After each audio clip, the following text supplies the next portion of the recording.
Okay.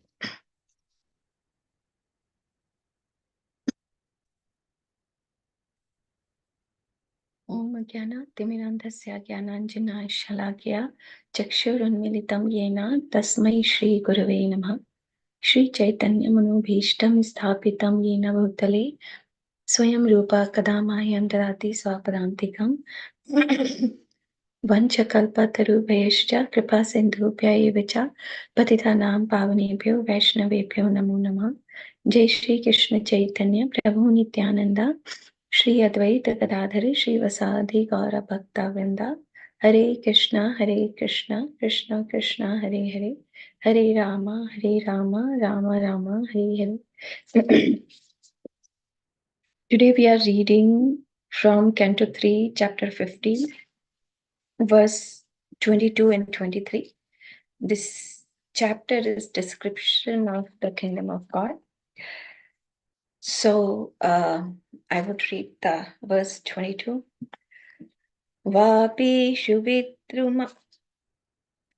Yeah, same. Vapi Shuvitruma Tatasu Amalamratapsu Preshanvita Nijvane Tulsi Virisham Abhyarchati Swakulam Unnasam Ikshvaktra Ucheshitam Bhagavateti Amatangayat Vapishu in the ponds, Vidruma made of coral, Tatasu banks, Amala transparent, Amrita nectarian, Apsu water, Presya Anvita surrounded by maid servants, Nijvane in her own garden, Tulasi Bhihi with Tulasi, Isham the Supreme Lord, Abhyacharat Abhyarchati worship, Su Alakam with her face decorated with tilaka, Annasam raised nose, Iksha by seeing, Vaktram face, Uchcheshititam being kissed, Bhagavata by the Supreme Lord, Iti thus, Amata thought, Anga O demigods, Yatshri whose beauty. Translation: the goddess of fortune worship the Lord in their own gardens by offering tulsi leaves on the coral banks of transcendental reservoir of water. While offering worship to the Lord, they can see on the water the reflection of their beautiful faces with raised noses, and it appears they have become more beautiful because of the Lord's kissing their faces. Purport by Srila Prabhupada. Generally, when woman is kissed by her husband, her face becomes more beautiful. In Vaikuntha also, although the goddess of fortune is naturally as beautiful as can be imagined, she nevertheless awaits the kissing of the Lord to make her face more beautiful. The beautiful face of the goddess of fortune appears in the transcendental crystal water when she worships the Lord with tulsi leaves in her garden. When I was reading this verse, I was thinking of where in the verse Lord Brahma is saying, coral paved banks of transcendental reservoir of water. So the banks of the reservoir of water are made of corals. Text 23. Yan vrajanti agabhido rachinanuvadat Shravanti ye anya vishaya kukathamathighnihi Yastu shrutahat bhagairnabhiyastasaras Stam stana tam stan shipanti asranishu tamasu ahanta Yat Vaikuntha na never Vrajanti approach Aghabhidaha of the vanquisher of all kinds of sins, Rachana of the creation, Anuvadat then narrations, Shrimanti here, ye those who Anya other Vishaya subject matter, who Katha bad words, Matignihi killing intelligence, yet which to but Shruta are heard, hata bhage, unfortunate nabhihi, by men, atta taken away, sara values of life, tan such persons, shipanti are thrown, ashnareshu, ashraneshu, devoid of all shelter, tama su, in the darkest part of material existence. Hanta, alas. Translation by Srila Prabhupada. It is very much regrettable that unfortunate people who do not discuss the descriptions of the Vaikuntha planets but engage in topics which are unworthy to hear and which bewilder one's intelligence, those who give up the topics of Vaikuntha and take to the talk of material world are thrown into the darkest region of ignorance. Purport by Srila Prabhupada. The most unfortunate persons are the impersonalists, who cannot understand the transcendental variegatedness of the spiritual world. They are afraid to talk about the beauty of Vaikuntha planets because they think that variegatedness must be material. Such impersonalists think that the spiritual world is completely void or no other in other words, that there is no variegatedness. This mentality is described here as kukatha mategnihi, intelligence bewildered by unworthy words. The philosophies of voidness and of the impersonal situation of the spiritual world are condemned here because they bewilder one's intelligence. How can the impersonalist and the void philosopher think of this material world which is full of variegatedness and then say that there is no variegatedness in the spiritual world? It is said that this material world is the perverted reflection of the spiritual world. So, unless there is variegatedness in the spiritual world, how can there be temporary variegatedness in material world? That one can transcend in this material world does not imply that there is no transcendental variegatedness. That one can transcend. Here in the Bhagavatam, in this verse particularly, it is stressed that people who try to discuss and understand the real spiritual nature of the spiritual sky and the Vakunthas are fortunate. The variegatedness of the Vaikuntha planets is described in relation to the transcendental pastimes of the Lord. But instead of trying to understand the spiritual abode and the spiritual activities of the Lord, people are more interested in politics and economic developments. They hold many conventions, meetings, and discussions to solve the problems of this worldly situation, where they can remain only for a few years. But they are not interested in understanding the spiritual situation of the Vaikuntha world. If they are at all fortunate, they become interested in going back home, back to Godhead. Unless they understand the spiritual world, they rot in this material darkness continuously. Om Adhyana Timirandhasya Jnananjana Shalakya Chakshurunmilitam Yena Tasmai Shri Guruve. So, I would just go through the purport um, uh, of Srila Prabhupada. So first, Srila Prabhupada is talking about the impersonalist. And he's saying the most, like in the verse, um Lord Brahma is saying, it is very much regrettable that unfortunate people do not discuss the descriptions of Vaikuntha planets.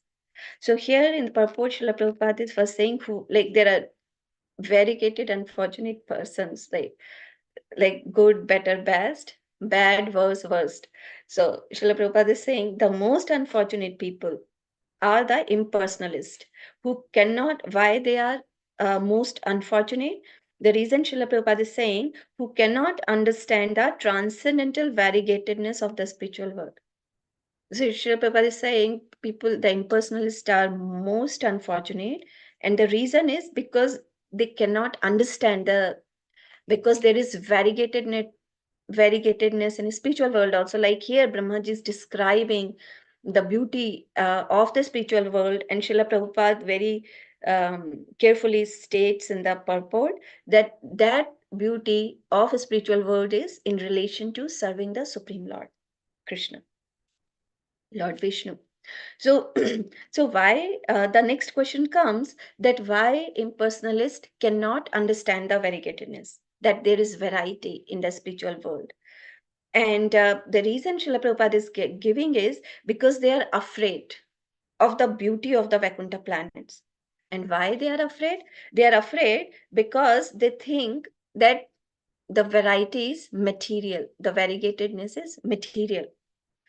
Because according to them, the spiritual world is completely void. There is like, in other words, there is no variegatedness. It is just void. And this mentality, Srila Prabhupada is saying in this verse, it is a kukatha. Kukatha. Kukatha is bad words. And what happens when we like listen to these impersonalists, or when we behave like impersonalist, or we become one of the impersonalists, what happens is when it is a bad words, and what happens by those words is matigni. In some Srila Prabhupada, in the word-to-word translation, he said the intelligence is killed, killing intelligence. So that's why the impersonalist cannot understand, because their intelligence is being killed by or bewildered by such words. Okay, the philosophy of voidness is condemned here because it, as we mentioned, it kills one's intelligence, right?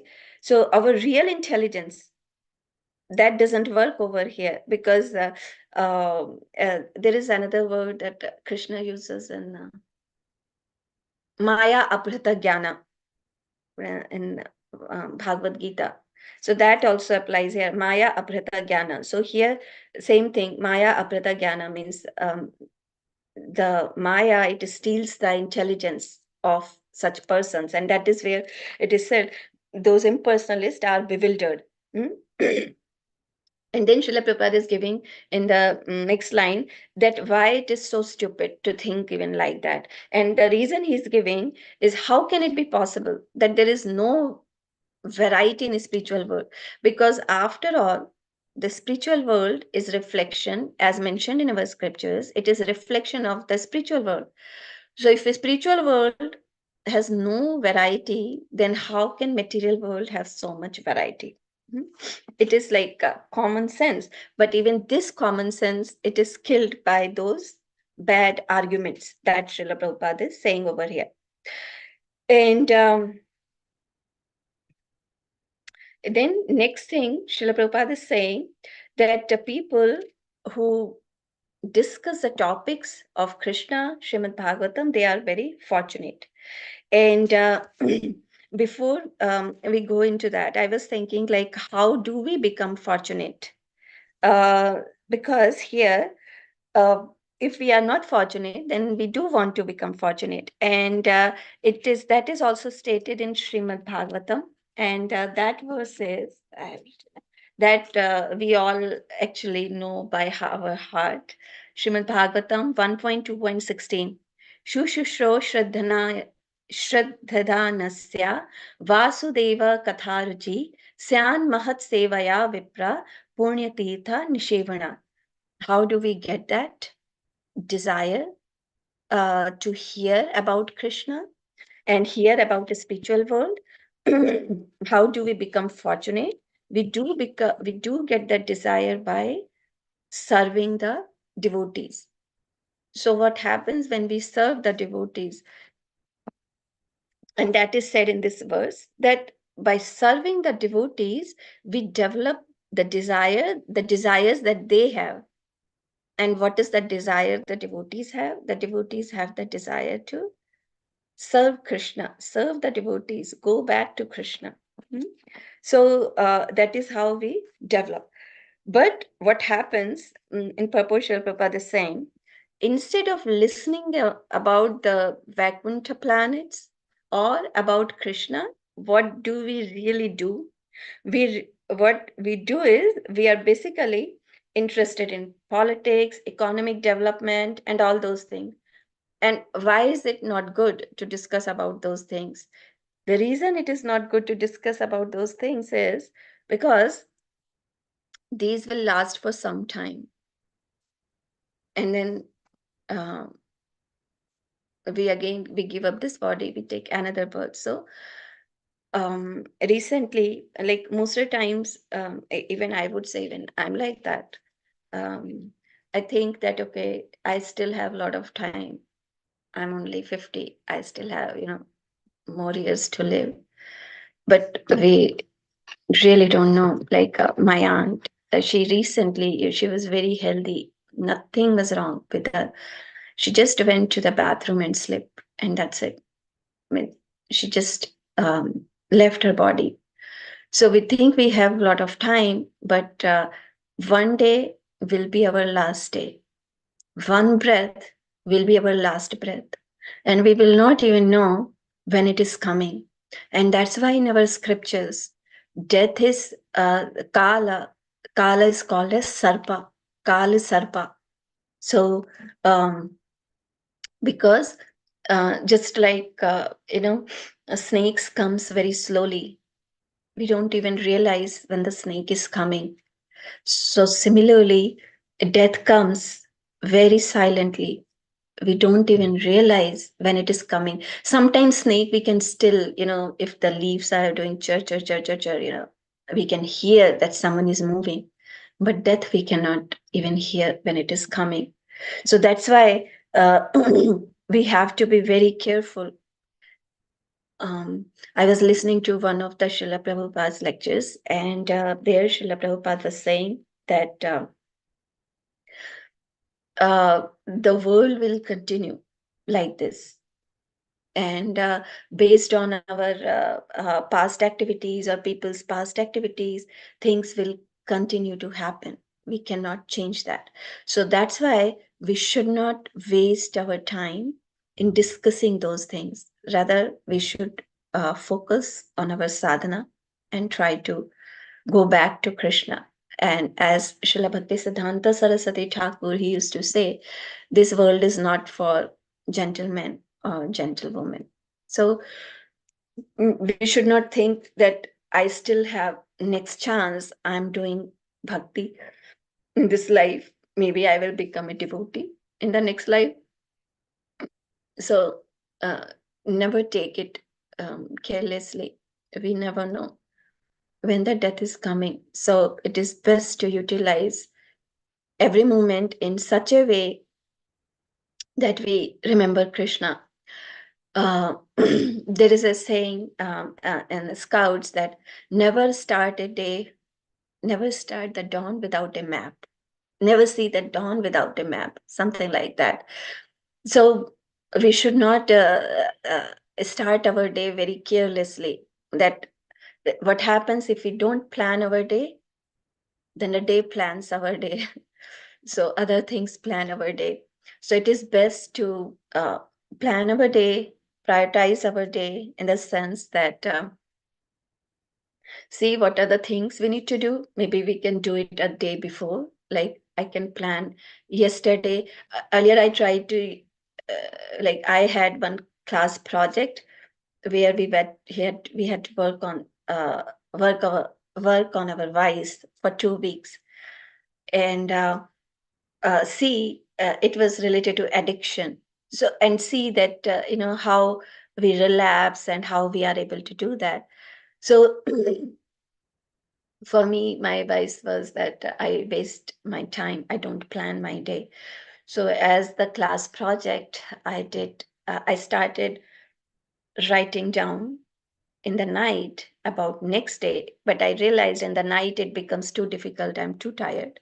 So I started doing in the morning, today morning for tomorrow, that what things need to be done, what things require more energy. Do those things in the morning when the energy is high, and then other things that can be done in parallel with other things where we don't need a lot of uh, you know um, mind work. So I tried that. I was having my relapse also. Sometimes I was not planning my day, or even though I had the task, but still I was not doing it. But it was good. Actually, it really helps me, because that way I was making sure that I'm not wasting even 1 minute during the day, because I have written everything. At this time I will do this time I will do this time I will do that. And before that, I wrote the list of the things that I needed to do. By the way, I'm not doing that right now, but that time, 2 weeks, I did that. And after some time, I did it. But even I need to work on that, create a plan for the day. That way, we will not waste our time. And then we can utilize our time completely, so that we can plan for our next life. And as Srila Prabhupada used to say, don't wait, and try to go back uh, to Krishna after this lifetime also. Because once one devotee told Srila Prabhupada that, Srila Prabhupada, I want to come back again and again and again, and I want to distribute your books. And Srila Prabhupada said, it's a nice emotion, but the world is going to get worse and worse and worse, that you don't want to come back here again. You should try to go back in this life also. So we should like really become very serious and not to waste time, because we don't know when is our last day. But we will have one day will be our last day. One breath will be our last breath, but we won't know. And we have no idea what we will be thinking at that time. And the thinking is basically based on what we do during the day. So I was thinking of one thing, the another part of this verse, the second part, where Brahmaji is saying, those who give up the topics of Vaikuntha and take to talk of the material world are thrown into the darkest region of ignorance. That sounds actually very cruel. That how can it be possible uh, that if someone doesn't do that, then they go into the darkest region of the material existence. But if we think back, if we take a step back, then we can see that our desire or attachment develops to what we hear about, what we talk about. So if we hear about other things, like I'll give one example. At my work, once we were having discussion. So another colleague, she started talking about the homes, how expensive the homes are, and this home, that home. She had this home, that home. And after talking to her, I was thinking, I don't have a home. Maybe I should get one. So the thing is that based on what we are talking about, our desires also develop from that. Like Krishna says in Bhagavad Gita, ध्यायतो विषयान् पुंसः sangasdeshu pajayate. By thinking about the Vishaya, the attachment develops. Sangasdeshu pajayate. Attachment develops, right? So whatever we hear about, we develop attachment towards that. When we develop attachment towards that, sangat sanjayate kama. Then after the attachment,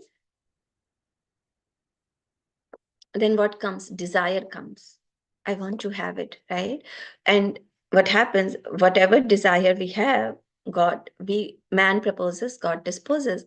So whatever desire we have, based on lot of criterias, not just only the desire, it requires our uh, the karmic reactions, the blessings, the curses. There are so many things that decides, whether we will get something or not, even though we desire. Like if I want to become a prime minister, I still have to have the qualification for that.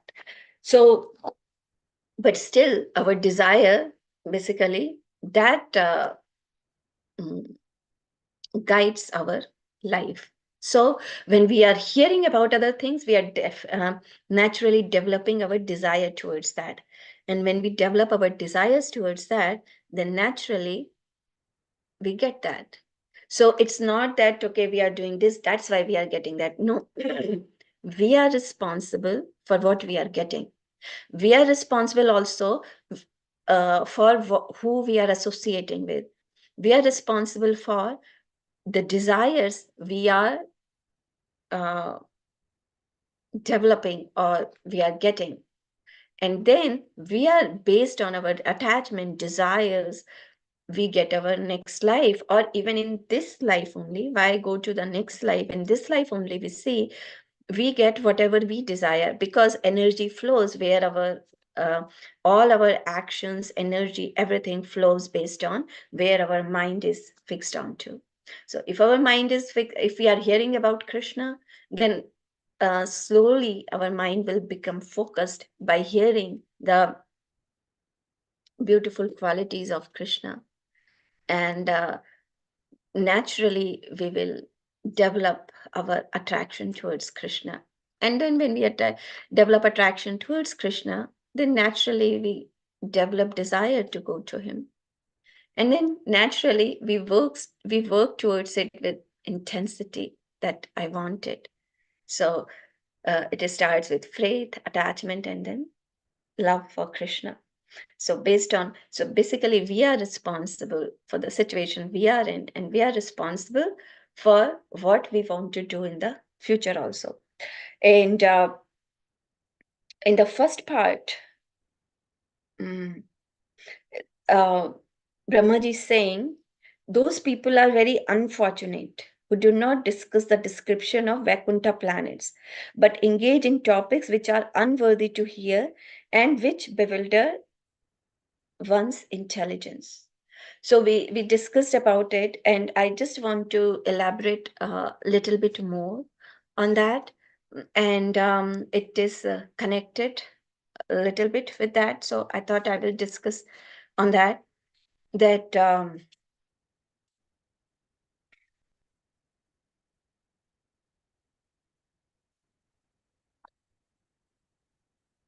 so when we um, fortunate, unfortunate, unfortunate are the people who don't listen. Fortunate are the people who listen. So I was just thinking about it, and why is it so?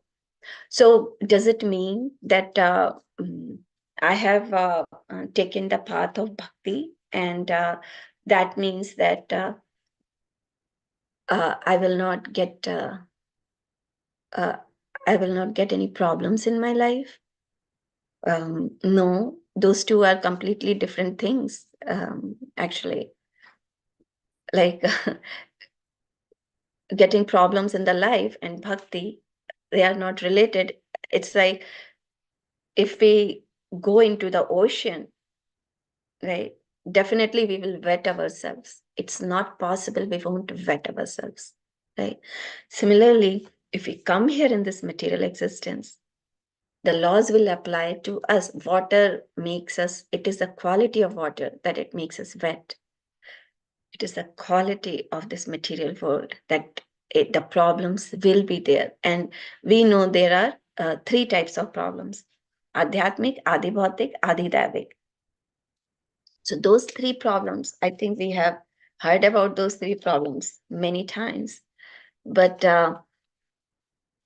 still I will just, mm, I think there's no need to go through it. I think we have heard about it many times. So the problems, and we don't need to describe the problems. Everyone knows what those are. Like no one is without suffering, actually.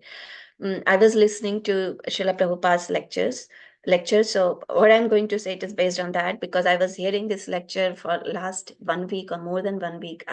If you want, I will forward it. It is from Prabhupada Vani I received. And I just loved it so much. I was hearing it again and again and again. So uh, Srila Prabhupada is talking about that the sufferings will be there.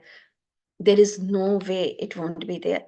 But devotee suffering and suffering of a materialist are different.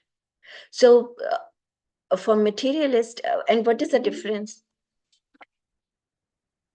And what is the difference between the materialistic mentality and a devotee's mentality? That is important to understand, and that way we will understand that why their sufferings are different. Problems are same, but the sufferings are different. So why the suffering is different?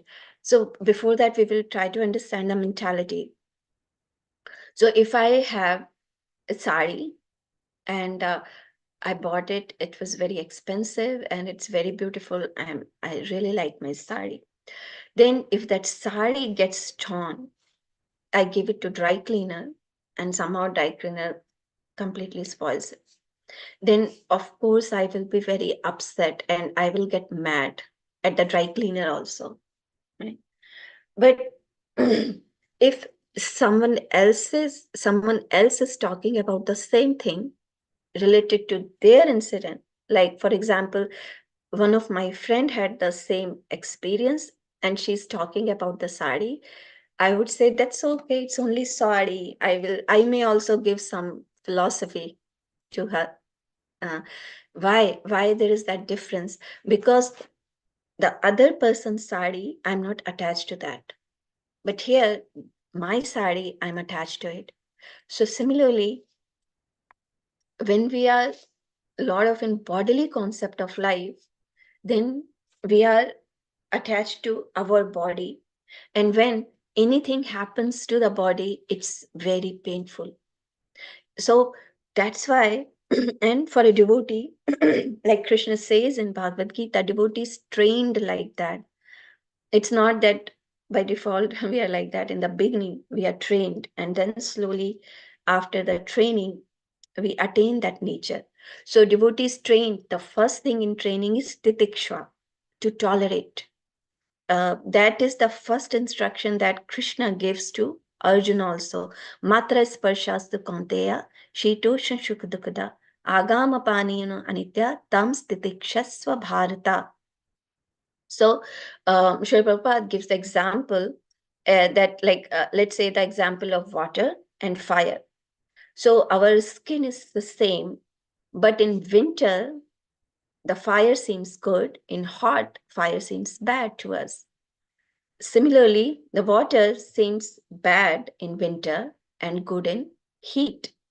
So it is basically the skin disease. What does it mean by skin disease? Similarly, we have this skin disease that we are this body.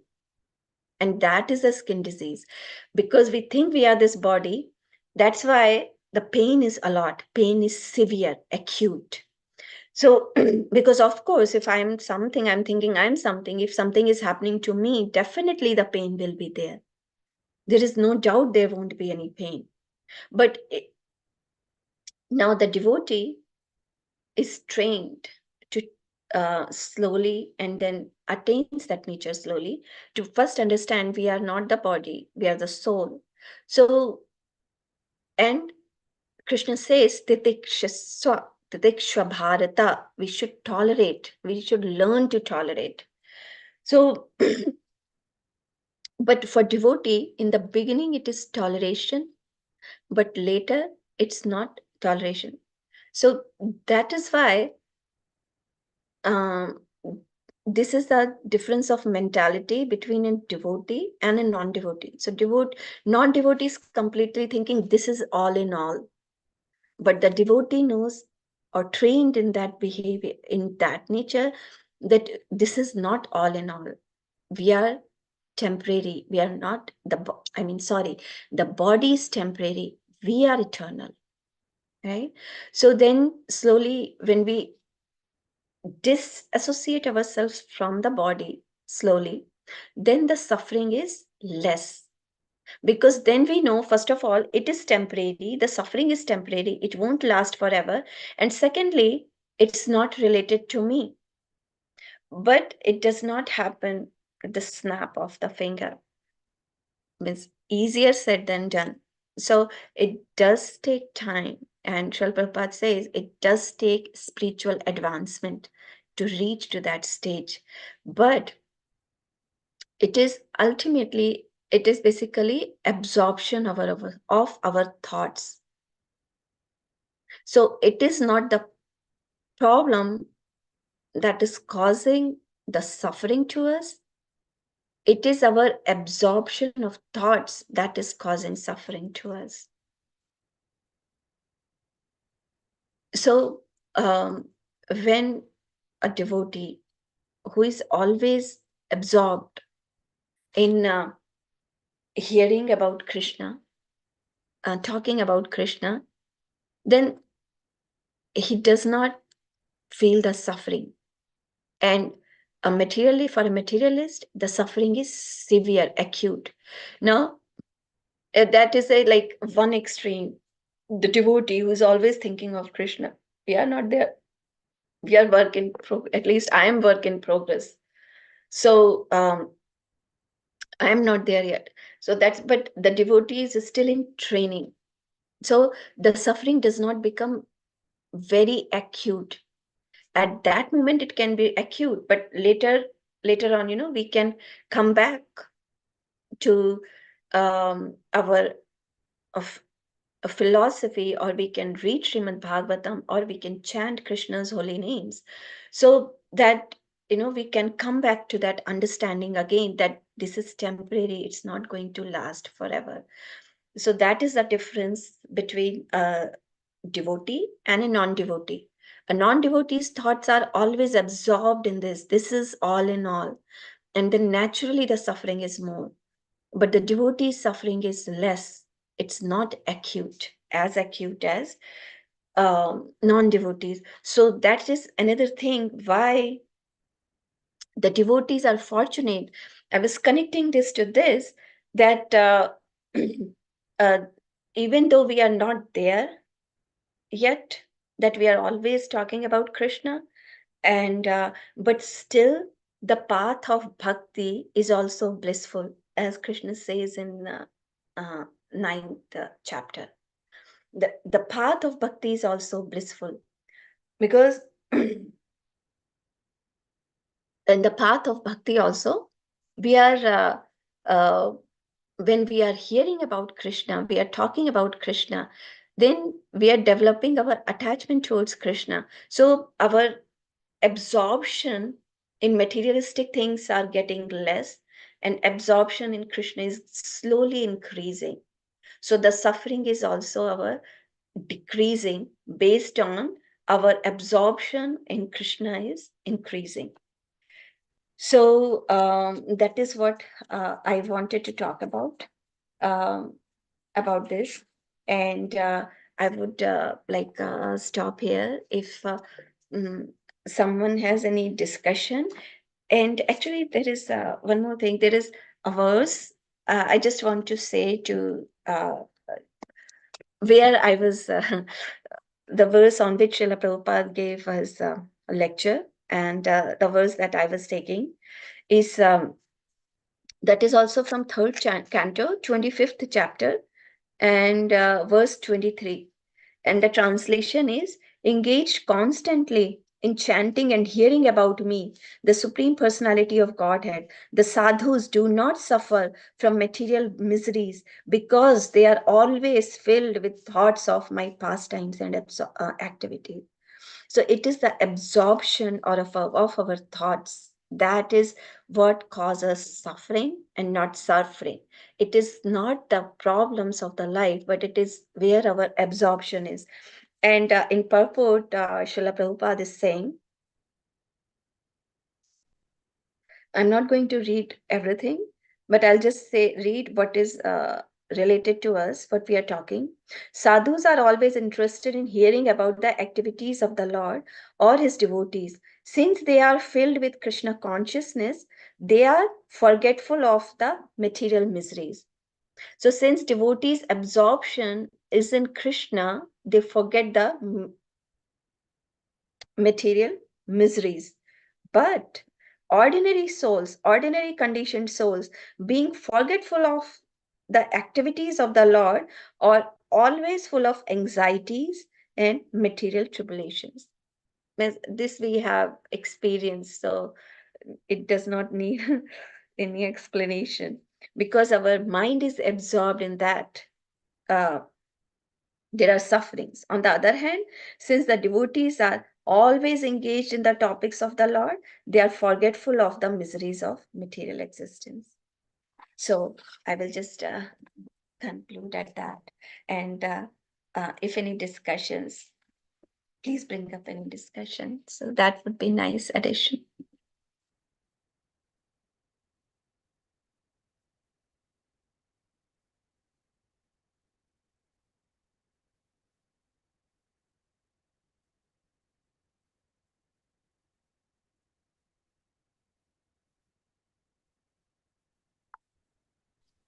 Hare Krishna Mataji, please accept my humble obeisances. All glories to Srila Prabhupada.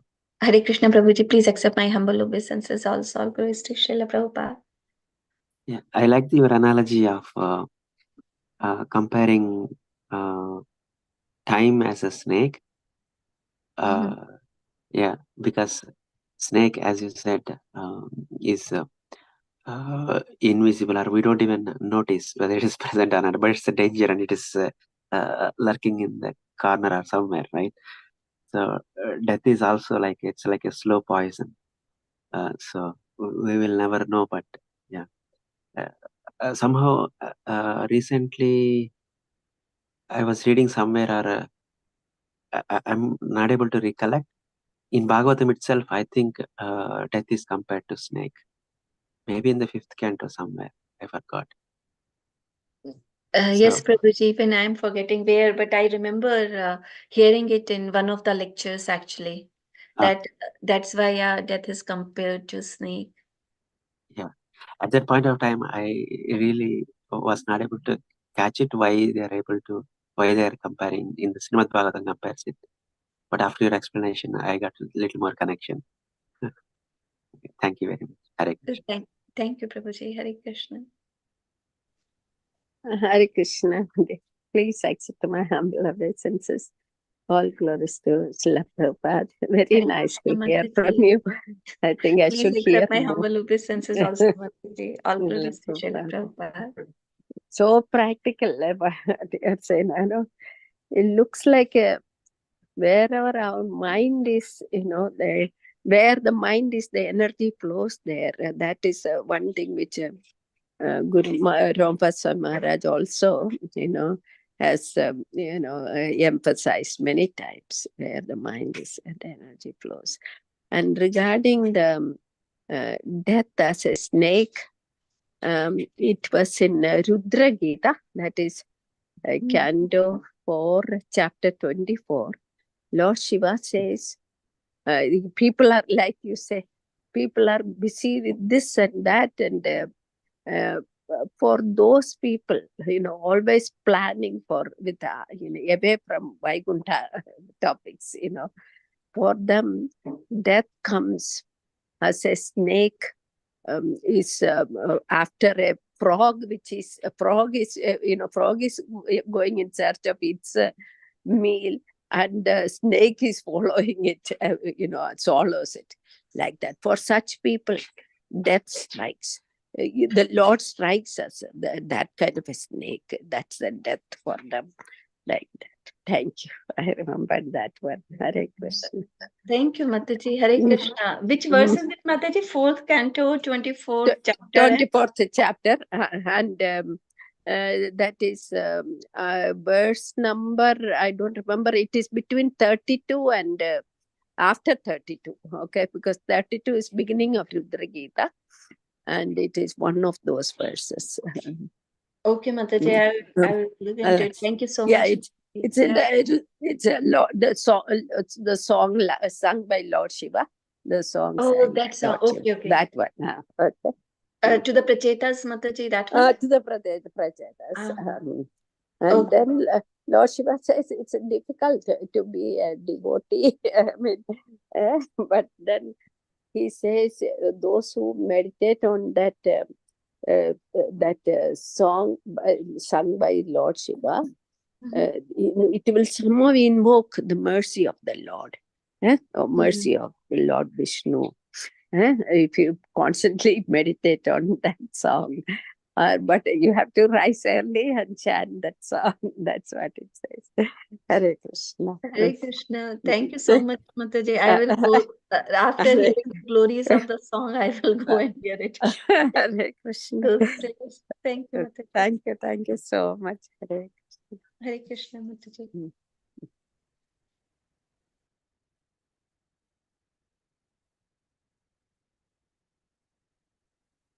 If no other discussion, then maybe we can conclude then.